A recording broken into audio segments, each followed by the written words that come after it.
நான் படம் இப்பதான் பார்த்தேன், சிறை. ஃபர்ஸ்ட் ஆஃப் ஆல் வந்து படம் ரொம்ப ரொம்ப சூப்பரா இருந்துச்சு. தேங்க்யூ. எனக்கு தெரிஞ்சு இந்த வருஷத்தோட ஒன் ஆஃப் த பெஸ்ட் படம் அப்படின்னு நம்ம வந்து சொல்லலாம். ஏன்னா நிறைய பேர் வந்து நான் தேட்டருக்கு போகும்போது கொஞ்சம் ஃப்ரீயா தான் இருந்தது. ஆனா நிறைய ஷோ ஆரம்பிக்கிற டைம்ல நிறைய பேர் வர ஆரம்பிச்சிட்டாங்க. எல்லாருமே ரியாக்ட் பண்றாங்க படத்துக்கு. நீங்க வரும்போது எப்பேற்பட்ட திட்டு தெரியுமா? ஆக்சுவலி நான் ஆடிஷன் பண்ணது வந்து ஒரு போலீஸ் கேரக்டருக்கு தான் நான் பண்ணேன். ஓகே. ஆடிஷன்லாம் அவருக்கு ரொம்ப பிடிச்சி போய், ஆனால் கடைசியில் வந்து அவர் கொடுத்தது இந்த ரோல்.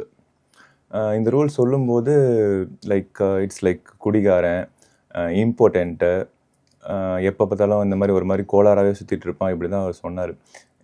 எனக்கு ஒரு மாதிரி நல்லா தான் இருந்துச்சு கேட்குறதுக்கு. அந்த இம்பார்ட்டன்ட் மட்டும் கொஞ்சம் ஒரு மாதிரி கூச்சமாக இருந்தது. பட் ஷூட் போயிட்டு அவங்க அந்த ட்ரெஸ் எல்லாம் போட்டு அதெல்லாம் பார்த்தோன்னா டோட்டலாக ஆளே சேஞ்ச் பண்ணி விட்டோன்னே எனக்கு வந்து ஒரு பெரிய ஒரு கான்ஃபிடென்ட்டாக இருந்தது இந்த கேரக்டர் மேலே. அப்புறம் சீன்ஸ் எடுக்க பார்க்கும்போது இது செம்ம கேரக்டர் அப்படின்னு தோணிச்சு எனக்கு.